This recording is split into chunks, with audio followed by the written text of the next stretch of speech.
வணக்கம். என்னோட பெயர் பாலாஜிங்க. நான் சென்னையில நம்ம கொளத்தூர்ல வசிக்கிறேன்.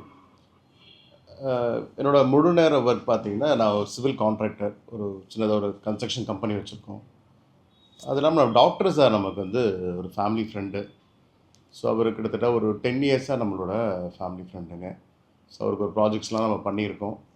அண்ட் அவரு ஒரு ஒரு மெடிக்கல் சப்ஜெக்ட் மெடிக்கல் ஓரியன்டடான ஒரு சப்ஜெக்ட் எடுக்கிறேன்னு சொல்லி, ஒரு படத்த ரொம்ப நாளா பண்ணியிருக்காரு. அதாவது இன்னைக்கு இருக்கிற கமர்ஷியலான அந்த உலகத்துல, ஒருத்தர் வந்து ஒரு கலையில இவ்ளோ ஒரு ஆர்வம் மிகுதியில, இவ்ளோ ஒரு ஆர்வத்துல யுஎஸ்ல இருந்து வந்து இந்த ஒரு படத்த வந்து எடுத்து, மக்களுக்கு வந்து கொண்டு போய் சேர்க்கணும் அப்படின்ற ஒரே ஒரு காரணம் மட்டும் தான் நான் ஃபீல் பண்ணேங்க. ஈவன் இந்த ஷூட்டிங் டைம் கூட ஜஸ்ட் லைக் தட், அதாவது ஒரு அவருக்கு என்ன வேணுமோ, அத மட்டும் தான் அவரு ஃபோக்கஸ் பண்ணாரு. அவருக்கு வேணும் அப்படின்னா ரைட், அது 10 மினிட்ஸ்ல முடிச்சிடும் ஒரு ஸ்லாட். ஒரு ஜஸ்ட் ஒரே ஒரு ஷாட் வந்து 10 மினிட்ஸ் அப்படின்னா 10 மினிட்ஸ் ஹி வில் கம்ப்ளீட். அவருக்கு வேணுன்றத வந்து ரீச் ஆயிடுச்சுன்னா அவர் விட்டுருவாரு. அந்த மாதிரி தான் இது பண்ணோம். ஈவன் நாங்கள் ஷூட்டிங் வந்து இப்போ திருநெல்வேலியில பண்ணோம், மதுரையில பண்ணோம். ஸோ ஒரு டைம் மதுரையில பண்ணும்போது ஃப்ளைட் மிஸ் பண்ணிட்டோம். மிஸ் பண்ணிவிட்டு அவர் கால் பண்ணுறேன், சார் இந்த மாதிரி ஃப்ளைட் சம் டிலே, என்ன பண்ணட்டும் அப்படின்னு. அதெல்லாம் ஒன்றும் இஷ்யூ இல்லை, நீங்கள் ரிலாக்ஸாக வாங்க, நம்ம பண்ணிக்கலாம் அப்படின்னாரு. ஸோ அந்த மாதிரி ஒரு ஒரு எப்படி சொல்கிறது, ரொம்ப சிம்பிளாக, ரொம்ப அழகாக, ஒரு நேர்த்தியான ஒரு படம் தான் இது சொல்லணும். முழுக்க முழுக்க மக்களுக்கான சப்ஜெக்ட் இது, மக்களுக்கான படம், அனைவரும் தெரிஞ்சுக்க வேண்டிய ஒரு விஷயம். ஒரு மெடிக்கல், அதாவது இன்னைக்கு இருக்க மெடிக்கல் ஃபீல்டில் என்னெல்லாம் தவறுகள் நடக்குது. ஆக்சுவலாக நானே மருத்துவ தவறுகள்னு வச்சிருக்கலாம் அப்படின்னு எனக்கு ஒரு சின்ன ஒரு இது. பட் சார் வந்து இதை செய், அதை செய்யாத, செய்யாதன்ற மாதிரி ஒரு டைட்டில் ஃபிக்ஸ் பண்ணியிருக்காரு. பட் இது மருத்துவத்தில் என்னென்னலாம் டே டு டே என்னெல்லாம் நம்ம ஃபேஸ் பண்ணுறோம். ஒரு சின்னதாக ஒரு மெடிக்கல் ஷாப்பில் போய் நம்மளே ஒரு ஓனாக ஒரு டேப்லெட் எடுத்துக்கிறோம். ஜஸ்ட் லைக் தட், நமக்கு ஒரு ஃபீவர் அப்படின்னா நம்ம டயக்னோஸ்லாம் பண்ணுறதே இல்லை, நேராக மெடிக்கல் ஷாப் போகிறோம், ஒரு ஒரு டோசேஜ் எடுத்துக்கிறோம். அது என்ன டோசேஜு, அது என்ன சைடு எஃபெக்ட் வரும், அதை பற்றிலாம் எந்த விதமான ஒரு கேள்வியும் இல்லை. பட் மெடிக்கல் ஷாப்பில் ஜஸ்ட் லைக் தட் அவைலபிளாக இருக்குது. நேராக போய் மெடிக்கல் ஷாப் போகிறோம், ஒரு 2 டோஸ் வாங்கிடுறோம், போட்டுடுறோம், இல்லைங்களா? ஸோ அந்த மாதிரிலாம் பண்ணுறதால என்னென்ன சைடு எஃபெக்ட் வருது நமக்கு, அது இம்மீடியட்டாக நமக்கு தெரியாது. நம்ம காய்ச்சல் நின்றோம், நம்மளோட டே டு டே நம்ம ஒர்க் பண்ண போயிடுவோம். பட் இதுக்கப்புறம் இதோட ஃபீட்பேக் என்னெல்லாம் ஆகுது நமக்கு அப்படின்றதுல ஒரு டீட்டெயிலிங் இந்த படத்தில் சொல்லியிருக்கோம். என்னோட ரோல் பார்த்தீங்கன்னா, இதில் வந்து மருத்துவ அமைச்சராக பண்ணியிருக்கேன். அதாவது ராஜா சார் வந்து முதலமைச்சராகவும், நான் வந்து மருத்துவத்துறையோட அமைச்சராகவும் நான் வந்து இந்த ஒர்க்கில், இந்த படத்தில் பண்ணியிருக்கோம். ஸோ இதில் வந்து பார்த்தீங்கன்னா, இந்த கோவிட் டைமில் என்னெல்லாம் நடந்தது, கோவிட் காலகட்டத்தில் நம்ம என்ன மாதிரியெல்லாம் இஷ்யூஸ்லாம் ஃபேஸ் பண்ணோம், நம்ம தூய்மை பணியாளர்கள், அந்த துப்புரவு பணியாளர், இவங்கெல்லாம் வந்து என்ன மாதிரி டிஃபிகல்ட்டிலாம் ஃபேஸ் பண்ணாங்க. அந்த நேரத்தில் பார்த்தீங்கன்னா அவங்க தான் ரியல் ஹீரோ. உண்மையாக சொல்லப்போனால் அந்த கோவிட் டைமில் தூய்மை பணியாளர்கள் தான் ரியல் ஹீரோ. ஏன்னா நம்மளெல்லாம் பாதுகாத்த டாக்டர் மருத்துவர்கள் இருந்தாலும் கூட இந்த தூய்மை பணியாளர்கள் தான் அதில் ஹீரோ. ஸோ இதில் வந்து அவங்களுக்கு ஒரு முக்கியமான ரோல் இருக்குது இந்த படத்தில். அவங்க என்ன மாதிரிலாம் டிஃபிகல்ட்டி ஃபேஸ் பண்ணாங்க, அவங்களுக்கு இந்த கவர்மெண்ட், அந்த டைமில் இருந்த கவர்மெண்ட் என்னெல்லாம் அவங்களுக்கு வந்து சலுகைகள் கொடுத்தாங்க, எதெல்லாம் சலுகைகள் கொடுக்க மறுத்தாங்க, இதெல்லாம் தாங்க நம்ம இந்த படத்தில் சொல்லியிருக்கோம். பட் ஆக்சுவலாக ஒன்றுமே பண்ணலை. உண்மையாக சொல்லப்போனால் சலுகைகள்லாம் சொல்கிறது நிறைய அவங்க கொடுத்துட்டாங்க, கொடுக்கல அப்படின்லாம் கிடையாது. எதுவுமே கொடுக்கல. ஒரு சாதாரணமாக அவங்களுக்கு அந்த அந்த டைமில் என்ன ஊதியமோ அதே ஊதியம் தான் அவங்க வாங்கினாங்க. அவங்க அடிஷ்னலாக ஒன்றுமே கொடுக்கல. அதெல்லாம் இந்த படத்தில் நம்ம சொல்லியிருக்கோம். ஸோ அவர் இன்ஸ்டண்ட்டாக ஒரு அசம்பிளியில் பாஸ் பண்ணுவார். தூய்மை பணியாளர்களுக்கு வந்து ஒரு போனஸ் கொடுங்க, அவங்களுக்கு வந்து ரெட்டிப்பு ஊதியம் கொடுங்க, அவர் இன்க்ரிமெண்ட் கொடுங்க, இதெல்லாம் வந்து அந்த படத்தில் சொல்கிறாரு சார்.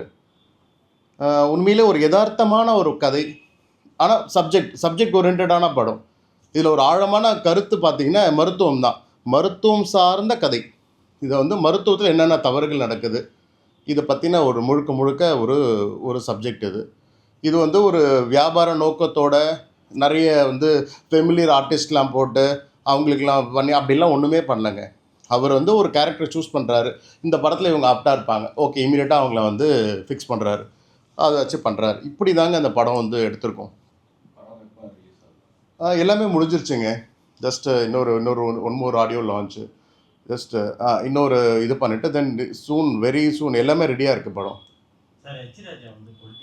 ஆமாங்க. ஆமாங்க. இல்லைங்க, அவர் வந்து என்ன சொல்கிறது, ஒரு தர்ம போராளிங்க அவர்.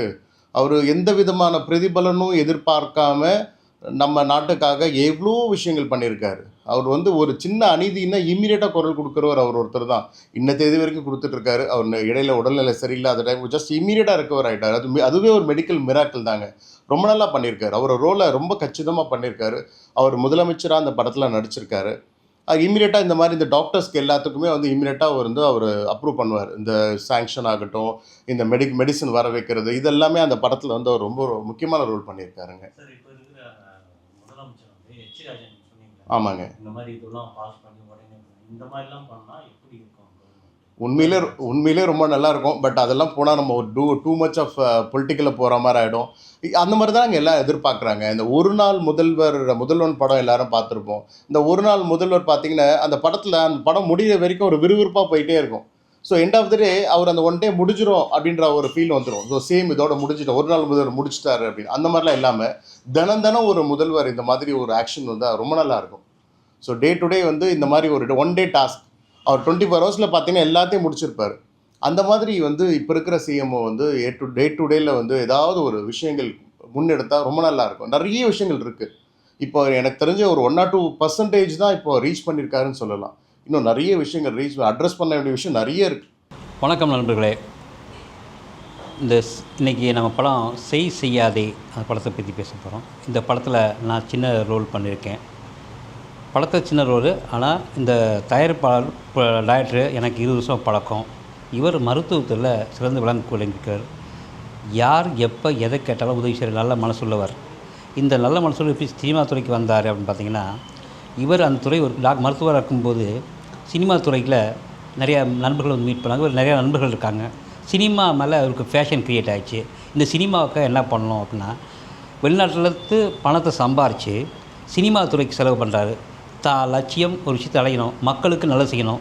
இந்த திரைப்படத்தில் கரு என்ன கேட்டிங்கன்னா, மெடிக்கல் மருத்துவத்துறையில் என்னென்ன தவறுகள் நடக்குது, சாமானிய மக்கள் எப்படி ஏமாற்றப்படுகிறார்கள், இவங்க எப்படி இருந்து ஜெயிச்சு வெளியே வர முடியும், அவேர்னஸ் படமாக பண்ணிருக்காங்க. இதில் ஹீரோ ஹீரோயின் டாக்டர் நடிச்சிருக்காரு, ஹெச் ராஜா நடிச்சிருக்காங்க, இன்னும் பல சிறப்பான நடிகர்கள் நடிச்சிருக்காங்க. அதில் நானும் ஒரு பாத்திரமாக நடிச்சிருக்கேன் என்பது மிக சந்தோஷமாக தெரிவிக்கிறது. நன்றி, வணக்கம்.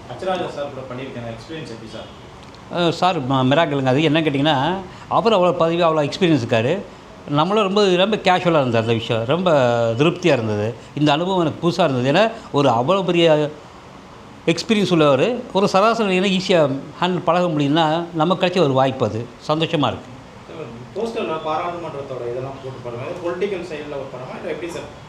இல்லை என்னென்னா, மெடிக்கல் ஃபஸ்ட் சொன்னேன் உங்களுக்கு. இது பொலிட்டிக்கல் இருக்குது. மெடிக்கல் ஆக்சுவலி சாமானியன் ஒரு அரசாங்கத்தை ஆளுகிற விஷயம் இருக்குது.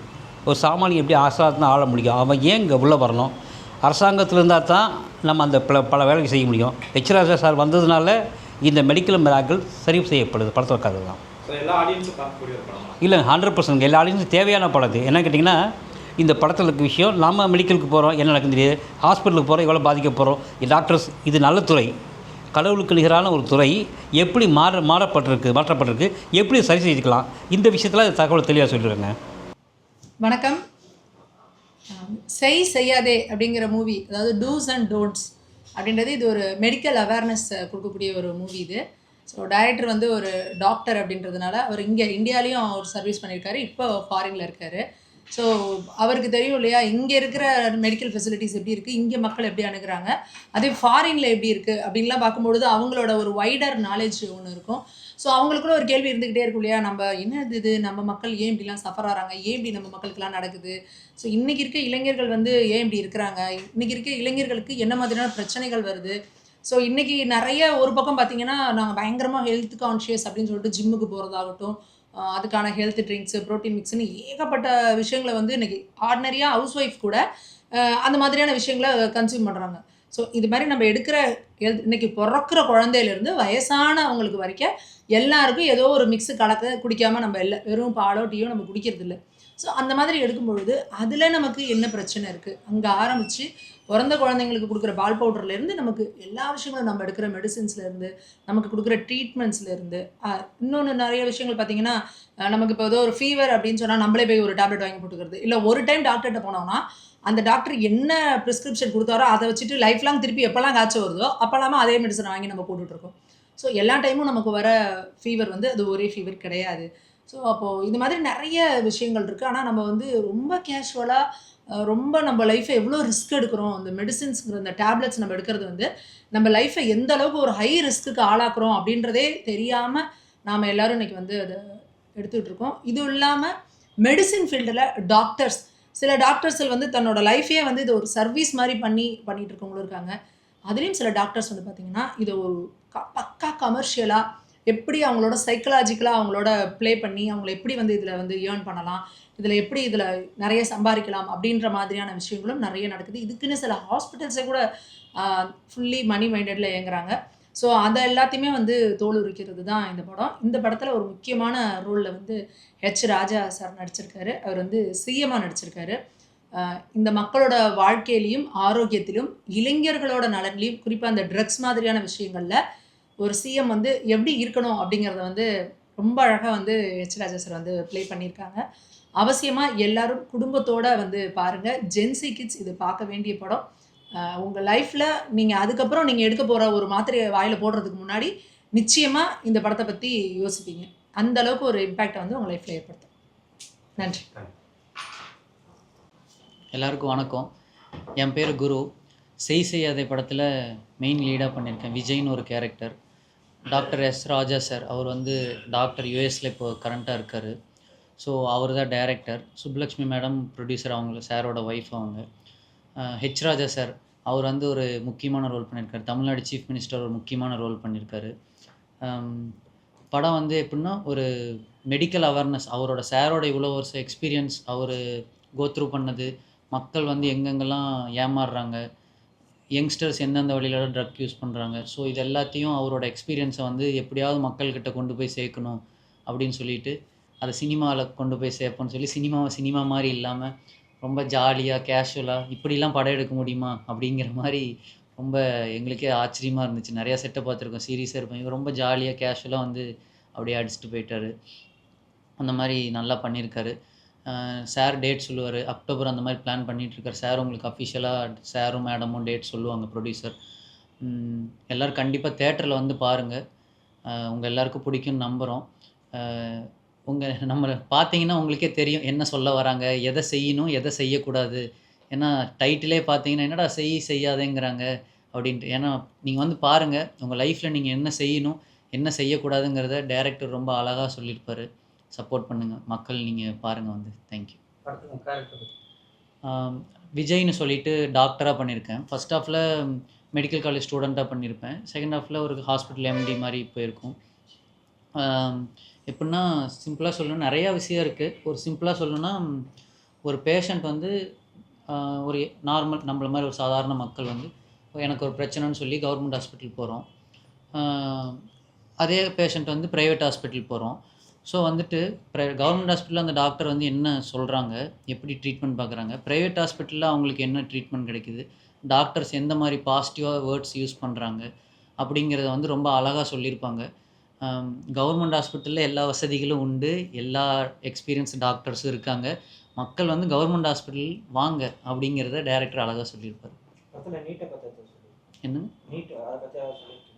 நீட்டை பற்றி அது டைரக்டர் ஒரு மாதிரி சொல்லாமல் சொல்லியிருப்பார். நீங்கள் பாருங்கள், உங்களுக்கு பிடிக்கும். அவர் வந்து சீஃப் மினிஸ்டராக பண்ணியிருக்காரு, தமிழ்நாடு சீஃப் மினிஸ்டராக. அது ராஜா சார் அப்படிங்கிறப்போ அவர் தெரியாதவங்க தமிழ்நாட்டில் இருக்கவே முடியாது. இன்றைக்கி டேட்க்கு மோஸ்ட் எக்ஸ்பீரியன்ஸ்டு சீனியர் பொலிட்டிஷியன் அவர். அவரோட எக்ஸ்பீரியன்ஸுங்கிறது இன்றைக்கி டேட்க்கு அவர் தான் அதிகம்.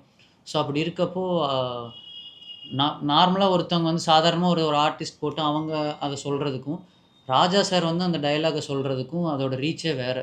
அதுவும் இல்லாமல் டைரக்டர் வந்து ராஜா சாருக்குன்னே யோசித்து மெனக்கெட்டு டயலாக்லாம் ரெடி பண்ண ரொம்ப பவர்ஃபுல்லாக. ஏன்னா இப்போ ராஜா சார் அதை சொல்கிறாருங்கிறப்போ மக்களுக்கு அது போய் சேருதுங்கிறப்போ அது அவ்வளோ யூஸ்ஃபுல்லாக இருக்கும். ஸோ அதனால தான் ராஜா சார் அதை ஒத்துக்கிட்டு பண்ணார். அதுதான் ராஜா சார் ரோல்.